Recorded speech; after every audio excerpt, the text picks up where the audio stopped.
오늘 말씀 구절일 거예요. 로마서 14장 17절에서 23절.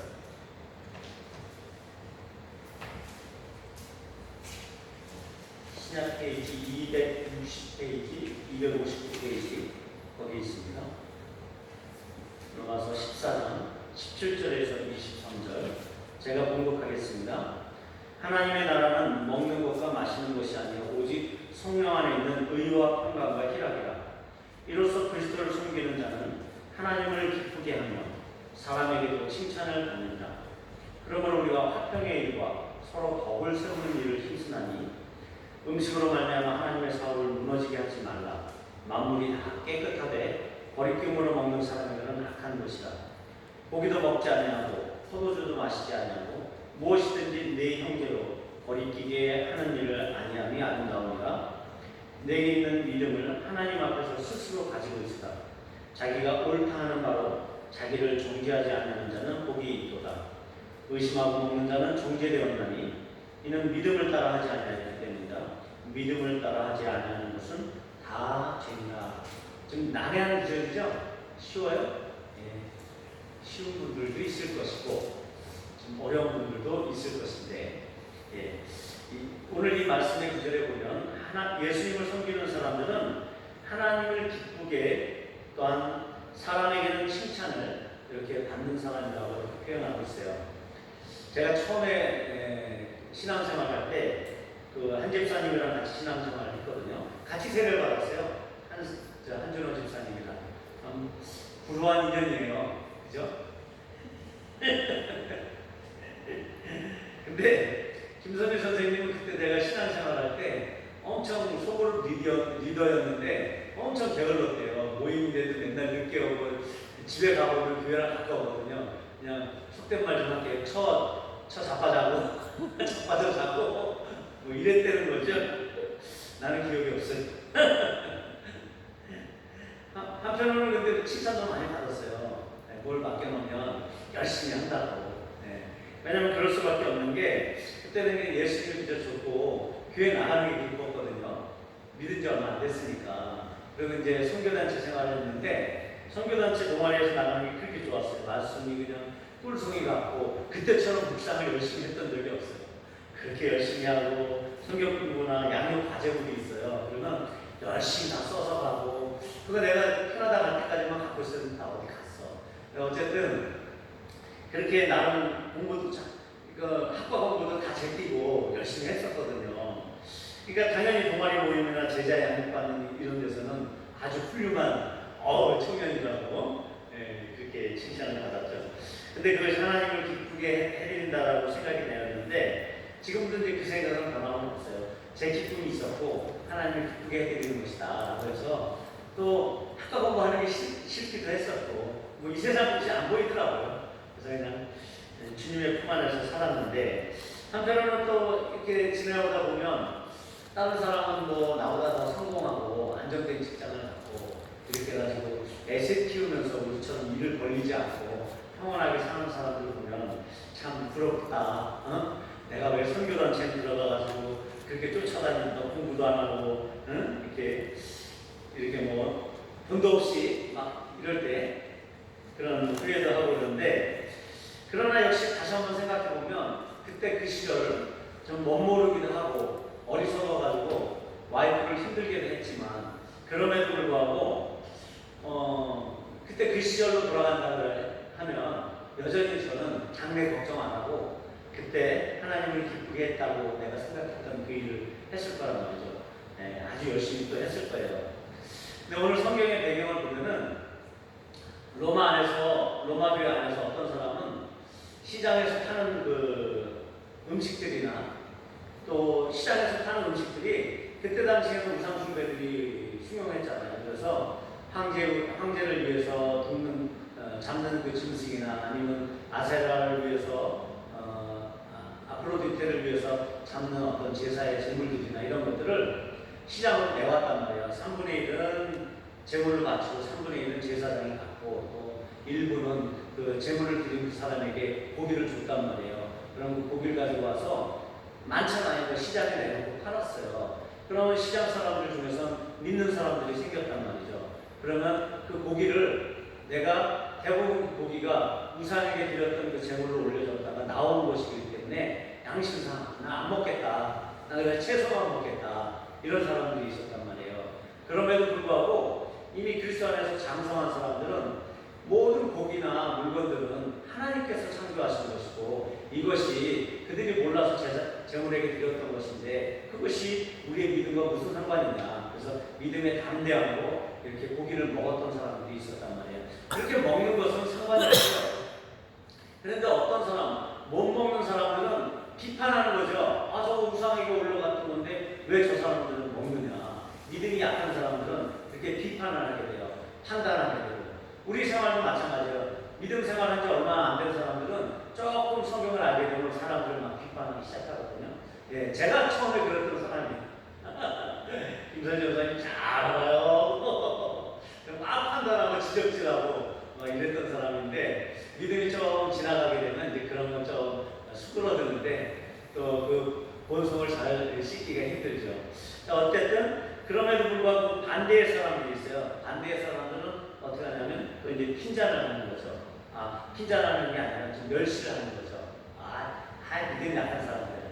저것도 뭐 하나님은 모든 걸 다 주셨는데 이렇게 서로 갈등과 어떤 보이지 않는 안목이 있으니까 이것을 지적하기 위해서 바울 사도께서 이제 14장을 쓰고 있는 거란 말이죠. 또 어떤 일부의 사람들은 특별한 날, 뭐 지금 안식교인들처럼 토요일 날이 중요한 날이다, 뭐 주일 날이 중요한 날이다 이렇게 이야기를 하면서 어떤 한 날을 또 중요하게 여기는 그런 사람들이 있었단 말이죠. 그런데 중요하게 생각해 보면 이런 것들이 정말 과연 중요한 것인가요? 하나님 앞에서 과연 중요한 것일까요? 한편으로 생각하면 중요하잖아요. 우상하게 들었던 거를 그리스도인들이 사서 먹는다? 참 안 좋은 것일 수 있잖아요. 예, 그래서 역사적으로 진리와 비진리의 문제가 아닌 것을 그냥 넘어갈 수 있다는 것에 대한 역사적인 논쟁들이 있었어요. 그걸 오늘 잠깐 볼게요. 이 로마서 14장을 보다 보니까 이것을 집어들이고 가야 될 것 같다 생각해서, 그리고 이거는 역사적으로 아디아포라 논쟁이라고 해가지고 그것을 통해서 이제 정립되어진 거거든요. 진리인 것과 비진리인 것을 구분해서 비진리인 것은 어느 것이든지 수용하자 웬만하면, 근데 진리인 것은 타협하면 안 되겠다. 이것이 이제 아디아포라는 논쟁이거든요. 16세기 이제 캐톨릭이 어떤 캐톨릭의 부패가 있었잖아요. 성직을 매매하거나 성상숭배하거나 면죄부를 팔거나 아주 캐톨릭 신부들이 또 기도원 수도원에서 또 수녀들이랑 뭐 야사에는 애를 낳아서 묻었던 그 아이들의 어떤 유골이 엄청 많다 뭐 이런 얘기들, 아주 문란하고 타락한 종교적인 사회, 그러니까 종교와 정치가 연합되다 보니까 아주 문란한 시대가 되어버렸죠. 그래서 정치 세력이 권력을 갖게 되니까 아주 엄청난 그 부패 가운데 있었을 그때 종교개혁이 일어나잖아요. 종교개혁이 일어나서 종교개혁가들이 주창했던 게 오직 말씀으로 솔라 스크립투라, 뭐 오직 은혜로 솔라 오직 믿음으로 솔라 피데, 또 오직 은혜로 솔라 그라치아 뭐 이런 식으로 해가지고 종교개혁자들이 말씀으로 돌아가자 이것이 이제 주창이 되고, 거기서 이제 이 루터가 발견했던 게 이신칭이 오직 의인은 믿음으로 말미암아 산다, 이것을 같이 공유하기 시작했단 말이에요. 그래서 믿는 사람들이 하나님의 은혜로 그리고 오직 말씀으로 이것으로 돌아가자라고 하는 견해에 있어서는 일치점을 보였는데, 이 종교 개혁가들 안에서도 불일치점이 일어나기 시작했단 말이에요. 그래서 이 아디아포라 비본질에 대한 부분에 대해서 이제 불일치점이 나타나는데, 즉 성경이 명백히 금하지 않는 것에 관한 문제에 대해서는 논쟁이 일어나기 시작했어요. 성경에서 이거는 분명하게 하지 말아라 하고 금한 것에 대해서는 별 의의를 달 게 없어요. 근데 그렇지 않은 것에 대한 논쟁이 일어났다는 것이죠.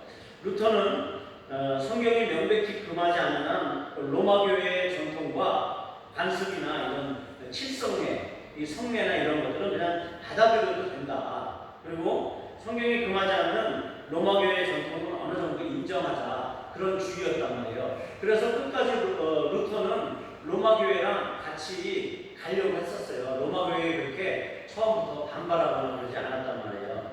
하지만 이제 농민전쟁이 일어나고 이러면서 아주 개혁적인 개혁파들이 나오기 시작했던 거죠.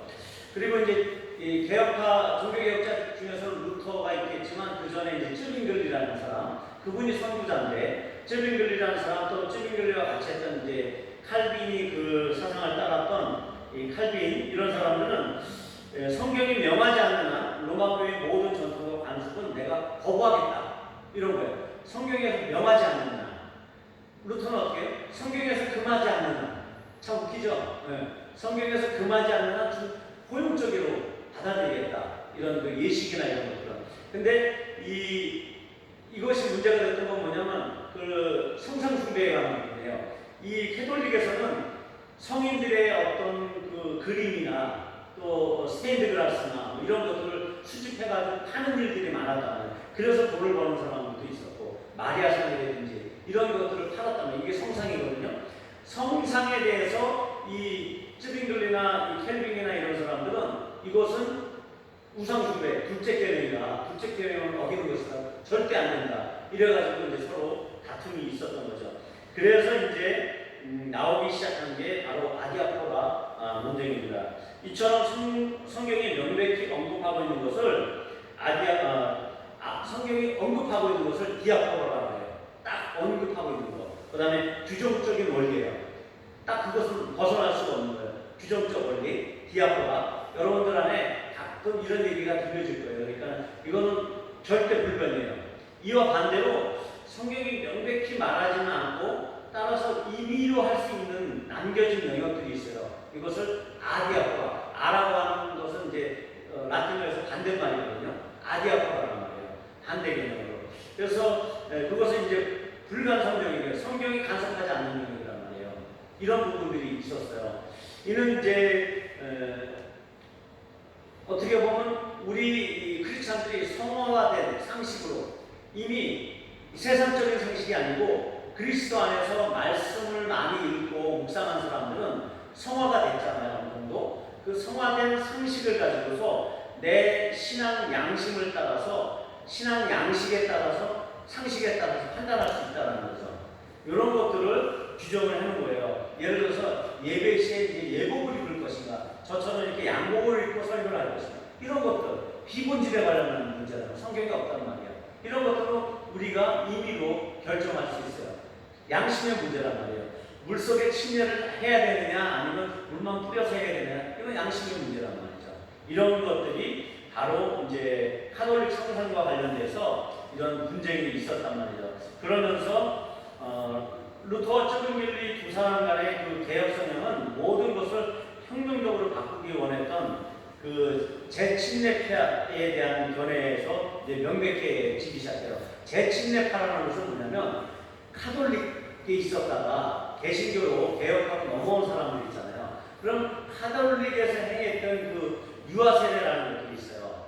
그럼 그 유아 세례는 카톨릭에서 행했던 것이고 어린아이가 자기 신앙적인 의식을 가지지 않고 믿음을 고백하지 않은 상태에서 유아세례를 받은 것이기 때문에 그 어린아이 때 유아세례를 받고 카톨릭으로 입교한 그 사람들은 다시 재세례를 받아야 된다.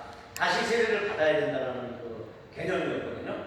그것은 뭐냐면 성경에서 금하고 있지는 않지만 그렇더라도 그것을 지키겠다라는 거예요. 그러니까 아디아포라에 속한 거죠.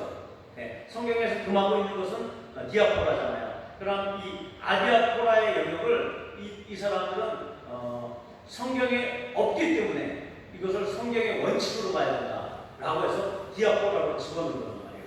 그랬을 때 루터는 이것에 대해서 반대를 했어요.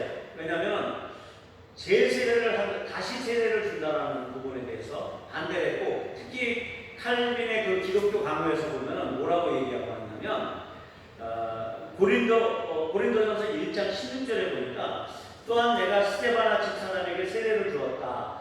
어떤 사람의 집에다가 집사람들에게 세례를 주었다라고 하는 것은 뭐냐면 우리가 할례를 어린아이가 낳은 지 8개월 만에 구원받은 백성의 표로서 하는 거잖아요. 그런 것처럼 그 아비와 조상들의 믿음의 신앙을 따라서 그 어린아이에게도 그 믿음의 자손으로서요 좀 언약적인 개념에서 할례를 행한단 말이에요. 그런 것처럼 어린아이들에게도 세례를 줬을 것이다 이렇게 판단을 하는 거예요. 그러니까 성경에 규명되어 있지 않더라도 이것은 행해도 된다. 그래서 아디아포라의 영역으로 본다는 거예요. 그래서 갈등이 생기는 거예요.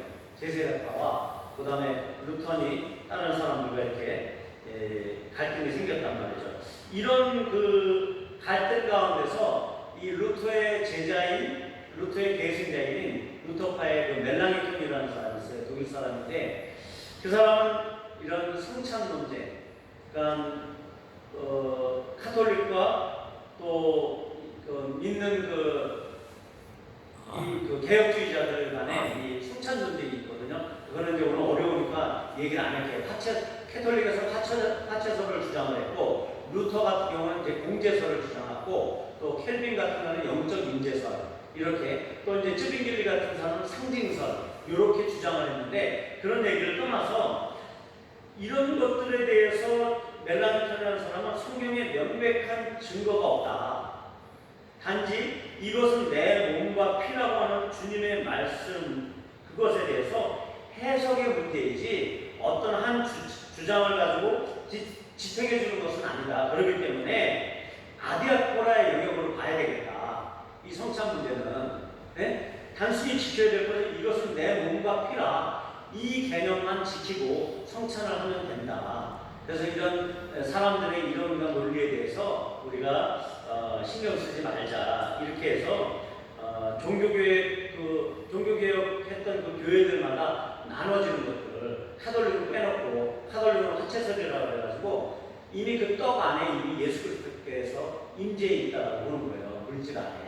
그것은 옳지 않다. 또 말고 이제 나머지 세 가지 관점이 문제가 됐었는데 어쨌든 그런 종교개혁의 그 교회들끼리도 서로 이렇게 논쟁하는 것은 부당하다고 하면서 보기 드문 어떤 종교개혁의 이런 그 교회 연합운동을 했던 사람으로 표현을 하기도 합니다. 자, 어쨌든 아디아포라에 대한 그 교회 용어사전 그 네이버에 보니까 이렇게 나와 있어요. 이건 볼 필요 없을 것 같고 제가 했던 얘기에 나와 있으니까 시간을 줄이기 위해서 네이버 지식백과를 제가 한번 찾아봤어요. 아디아포라가 어떻게 나왔는지. 그러니까 라이프 성경사전에 나와 있더라고요. 제가 잠깐 읽어볼게요. 아디아포라는 대수롭지 않은 이란 뜻의 헬라어에서 나왔대요. 그래서 아디아포론이라고 하는 그 복수 형태의 아디아포론의 복수 형태가 아디아포라라고 하는 뜻인데 대수롭지 않다라는 거예요. 큰 문제가 되지 않는다는 거예요. 하나님께서 명령하시기에도 그렇고 금지하시기도 않은 그런 그 많은 행동들이 있잖아요. 그런 행동들을 가리키는 말이라는 거죠. 신학적으로는 그것은 실행해도 그만이고 실행하지 않아도 되는 그런 거예요. 그래서 죄가 되지 않는 그런 대수롭지 않은 문제로서 본질적으로 선악과 관련되어 있는 것도 아니에요. 그리고 구원의 문제와도 직결된 것이 아닌 것을 바로 아디아포라라고 얘기하는 거죠. 성도 각개인의 그 경건한 사색에 의해서 판단할 수 있고 신앙 양심에 따라서 그 자유에 그 성도에게 자유로 바뀔 수 있는 영역을 얘기한다는 것입니다. 그래서 아디아포라의 대상이 되는 것은 주로 의식적인 부분, 예배 의식이나 예배 행위에 대한 그런 관련된 문제들이고 특히 이제 어떤 율법을 가지고 문자적으로 시행하려고 했던 그룹들이 있었잖아요. 바리새파처럼 그렇게 말씀의 그 세세한 부분까지 행동규범을 정하고 사람들을 이제 종교적으로 올가매려고 했었던 그런 유대 사회에 있었던 그때 예수님께서 안식일의 예를 들면서 말씀하시잖아요. 그들에게 이르시되 안식일에 선을 행하는 것과 악을 행하는 것, 생명을 구하는 것과 죽이는 것 어느 것이 옳으냐라고 하셨던 그 예수님의 말씀처럼 그들이 갖고 있었던 아디아포라의 문제를 가지고 사람의 생명을 얼고매려고 했던 부분에서 안식일에 예수님께서는 손 마른 자를 고쳐버리잖아요. 이런 것처럼 본질적인 문제를 예수님께서는 생명이라고 하는 부분들을 건들면서 이야기하셨던 부분들에 대해서 나오고, 이런 부분들은 바울 사도의 얘기에서도 많이 나오는데 제가 이거는 그냥 넘어갈게요. 예, 준비는 많이 했으나 피곤하고 졸린데 네, 빨리 마치는 게 좋을 것 같아요. 자, 그래서 이것도 그냥 넘어갈게요. 이 얘기가 많아요. 뭐 술, 담배의 문제, 또 이런 것들, 뭐 예정이나 자유의지나 뭐 이런 문제, 이런 것들을 걸고 나가면 뭐 한 10분, 20분은 더 해야 되는데 이것도 넘어갈게요. 쭉 넘어가죠. 결론으로 넘어갈게요. 자, 그 신약성경에서도 보면, 목회자를 지금 이 신약 시대에는 목회자를 구약의 제사장처럼 보는 사람들이 있어요. 네? 옛날에 부흥사들이 그렇게 얘기했잖아요. 주의 종. 우리가 다 종이에요. 다 우리가 주님의 종이거든요. 들로스란 말이죠. 그렇기 때문에 목회자를 이제 구약의 제사장이나 사도들과 이제 동일시하기도 하고, 교회 공부를 성전이라고 해요. 이런 것들을 옳지 않은 거예요. 그렇게 봐도 좋아요. 어떤 사람은 성전을 보고 해도 그것이 아디아코라의 문제란 말이에요. 내가 생각했을 때 이게 성전이라고 생각해봐요. 근데 말씀에서는 우리가 성전이라고 하잖아요. 그리스도의 너희 안에 그리스도가 계신 것과 너희 안에 주의 성령이 계신 것을 알지 못하느냐. 우리가 성전이란 말이죠. 그리고 이렇게 성도들이 모인 이곳이 바로 성전이란 말이죠. 그런 것처럼, 그럼에도 불구하고 한국에 이제 많은 성도님들과 목회자들이 그것이 어떤 성경적인 진리인 것처럼 막 얘기했었단 말이에요. 아디아코라의 문제인데 이것을 가지고 막 싸우고 그랬어요. 옛날에 강단에 못 올라왔어요. 감히 성전에 어떻게 신발을 신고 올라오고 어린아이들이 올라오고, 절대 용납을 안 했단 말이에요. 율법적인 증거로 이제 구속을 했단 말이에요. 근데 이것이 한편으로는 잘못될 수도 있어요. 합리주의적인 것으로 떠나갈 수도 있죠. 근데 하나님께서는 그래서 율법의 정신과는 무관하게 어떤 이렇게 세비 규칙을 첨가해서 사람들에게 집을 지우는 일은 이제 이미 바리새인들의 규정들처럼 우리 사회에서는 발을 붙이지 못하는 사회가 됐잖아요. 그리고 그럼에도 불구하고 이것이 성경에서 비롯된 우리의 그 신앙 양식을 거쳐서 정말 신학적인 사고와 어떤 신앙적인 사고를 통해서 충분히 도출해내지 않는다라고 하면 이것이 어떻게 보면 합리주의로 빠질 수 있고, 어떻게 자기 신앙을 누가 오늘 들어오세요? 자기 신앙을 이렇게 편의주의적으로 몰아갈 수 있는 문제이거든요. 그렇기 때문에 비본질의 문제이기 때문에 그 안에 자유함을 갖되, 그럼에도 불구하고 이것이 우리 생활에 있어서 합리주의나 편의주의 쪽으로 가지 않도록 우리가 조심해야 될 필요가 있다는 것입니다. 그래서 이건 약간 난해의 얘기고, 우리 대부분 그런데 자신의 생각을 정확하게 파악하지 못한다는 거예요. 우리가 신앙적으로 아직 어리기 때문에, 또 신앙 안에서 의의 말씀을 충분히 경험하지 못했기 때문에 내 생각이 이것이 옳은 것인가, 내가 이 고기를 먹는 것이 옳은 것인가, 내가 이 야채를 먹는 것이 옳은 것인가, 이에 대한 자기 생각의 정확한 파악을 못한다는 것에 문제가 있다는 것이에요. 어떻게 사는 것이 잘 사는 건지 우리가 잘 구분이 안 될 때가 있잖아요. 그리스도 안에 있으면서도 우리가 예수를 믿고 예수님 따라간다고 하지만 과연 어떻게 사는 것이 잘 사는 것일까? 그 다음에 무엇을 하며 사는 것이 나에게 적합한 것인가? 나의 비전, 나의 하는 이 일, 이것이 적합한 것인가? 저도 계속 갈등을 하고 있는 거죠. 아이들 양육을 시켜야 되고 직장생활, 사업을 해야 되는데 사업이 안 되면 갈등을 오는 거죠. 내가 또 다른 일을 무엇을 해야 될 것인가? 이런 것들, 누구를 위해서 살 것인가? 가족을 생각했을 때 나의 꿈을 위주로 살아야 될 것인가? 어떤 경우는 가족 중에 누가 아픈 일이 생기잖아요. 그럼 내 꿈을 포기하고 그 가족의 생계나 가족의 병문안을 위해서 살아야 될 것인가? 이런 문제들도 와닿는 것이거든요. 실제적으로. 그렇잖아요. 무엇을 위해서 살아야, 누구를 위해서 살 것인가? 또 나라가 위기에 처했을 때 정말 내가 해외로 갈 수 있는 기회가 있지만 내가 나라에 남아서 나라를 위해서 전쟁을 위한 준비를 해야 될 것인가? 물자를 위해서 나라를 위해서 도와야 될 것인가? 정말 누구를 위해서 어떤 대상을 위해서 살 것인가? 이 문제도 문제가 되는 것이거든요. 그러면 나의 인생은 어디로 갈 것인가? 나의 죽음 후에는 나는 어디로 갈 것인가에 대한 믿지 않는 사람이다라고 하는 이런 고민들을 할 것이란 말이죠. 언제 시작하고 언제 마쳐야 하는가? 그런 고민들이 오잖아요. 예를 들어서 제가 이 직업을 언제까지 마쳐야 될 것인가? 그리고 언제부터 풀타임 사역을 할 것인가? 이런 고민들도 할 수 있는 것이거든요. 새로운 직업을 잡기 위해서 내가 언제까지 그 일을 할 것인가? 이런 것들도 우리 안에 정확한 생각을 파악하지 못하는 경우들이 있단 말이에요. 우리 대부분 자신의 생각을 파악하는 게 그렇게 쉬운 일은 아니에요. 근데 오늘 이거 로마서 14장 22절에 보니까 내게 있는 믿음을 하나님 앞에서 스스로 가지고 있으라. 이런 말을 해요. 자기가 옳다 하는 바로 자기를 정죄하지 않는 자는 복이 있도다. 이 말이에요. 좀 어렵지 않아요? 다시 한번 생각을 해볼게요. 내게 있는 믿음, 우리가 갖고 있는 이 믿음을 하나님 앞에서 스스로 가지고 있으라. 신앙 양심이 있으면 그것을 하나님 앞에서 갖고 있으라는 거예요. 잘 갖고 있으라는 거죠. 하나님 앞에서 생각하는 것. 그리고 하나님 앞에서 우리가 신앙 안에서 결정해야 될 문제들을 잘 결정했으면 그걸 잘 간직하고 있으라는 얘기예요. 그리고 자기가 옳다 하는 바로 자기를 정죄하지 않는 자는 복이 있도다. 자, 자기가 옳다 하는 바, 이게 바로 신앙 양심이거든요.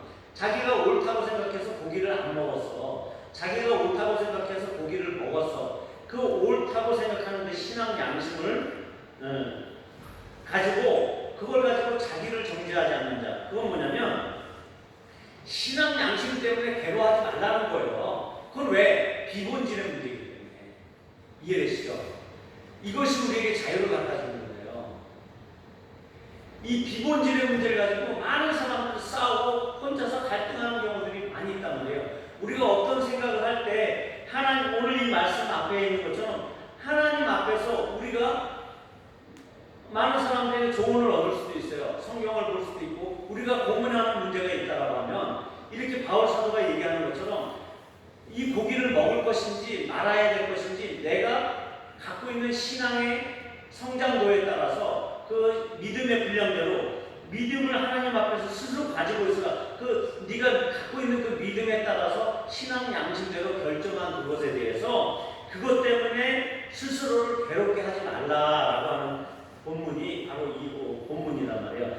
네가 옳다고 하는 그것을 가지고 자기를 정죄하지 않은 그 사람이 복이 있다는 말로 표현된다는 거예요. 이제 이해가 되시죠? 그런 것처럼 그 괴로워하는 것들은 대부분 본질적인 것이 아니란 말이에요. 비본질에 관련된 것이라는 것이죠. 이런 사람들은 내적 갈등이 없는 사람일 수가 있죠. 이미 신앙 안에서 비본질의 문제를 자꾸 갈라내고 걸러낸 사람들은 이제 내적 갈등이 없는 사람이죠. 물론 죄에 있어서 선악에 있어서 구분하지 못한다라고 하면은 그것은 아직도 어리석은 사람이지만 아직까지 신앙이 어린 사람이지만 하나님께서 그런 사람한테까지도 이렇게 핀잔하지는 않는단 말이에요. 그럼에도 불구하고 성경 안에서 진리대로 이렇게 애쓰고 노력하고 의의 말씀을 경험한 사람들은 어떤 신앙인으로서의 이제 스스로를 괴롭히지 않는 그런 단계까지, 그리고 내적 갈등이 없는 그런 단계까지 올라가는 사람이라는 것이죠. 그래서 고린도전서 8장을 볼게요. 그거 한번 성경 한번 찾아보시겠어요? 8장. 제가 5분 내로 끝내드릴게요. 고린도전서 8장을 한번 찾아보세요.